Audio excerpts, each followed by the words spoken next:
one man blew the lid off Dreamland. His name was Bob Lazar, and he claimed to have worked at the Groom Lake site, back engineering recovered alien spacecraft.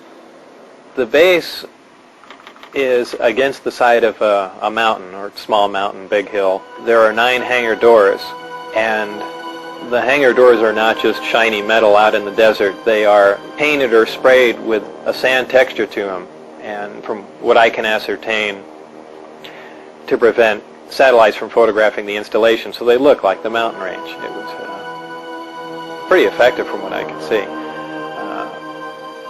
On the first occasion when I drove out there, all the hangar doors were closed, but at close range you could tell that they were doors and they would open. We drove around the left side of the installation, and there was the main entrance in there, and went through some gates and a security check and went inside, and it seemed like a typical government building.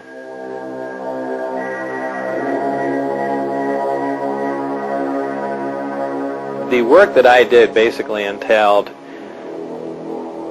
back engineering the power and propulsion system, and I opted to start with the power, the reactor that ran the craft. With the clearance that I had, that was known as Majestic clearance, there were only 22 people at S4 with that clearance to work on the craft. The location he worked on at Area 51 was called S4 and was housed on Papoose Dry Lake Bed, a short drive from Groom Lake. When I was brought in by bus, normally we had gone around to the left side of the installation and entered the door there, and for the first time one of the hangar doors, the one on the end, was open. The bus drove up and we stopped there, and clear as day in the hangar, taking up almost all the hangar, was the disc.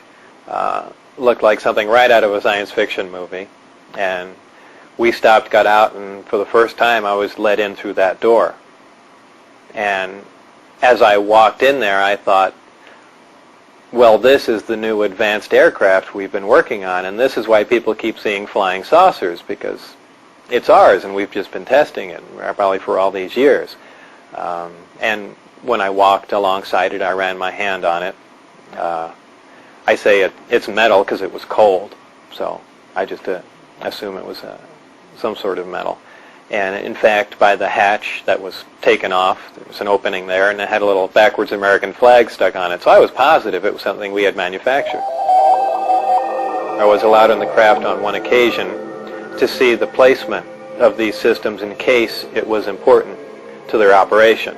So I was, of course, escorted in the craft, and it was obviously made to be piloted by something smaller than the average human being, very cramped in there.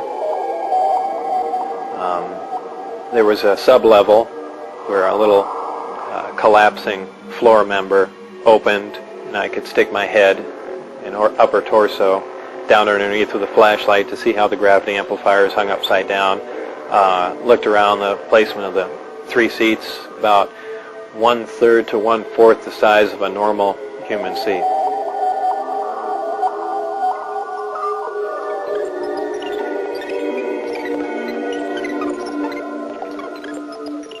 At one point when I was in the craft, one of the archways became transparent. There were some technicians working on something else that I had no knowledge of. So, and also something began to scroll up on the screen. So it might have been possible that the skin of the craft, whether under electrical influence or something else, could at times become either transparent to look outside, or be used as some sort of video screen. That was pretty amazing. When I went outside and looked at it, it looked as if it was just a plain piece of metal again.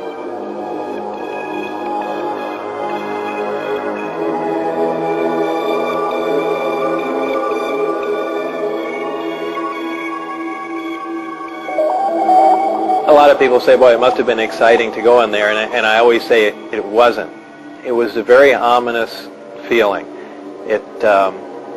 You really had because it's so, I know it sounds silly, but it's so unearthly in there.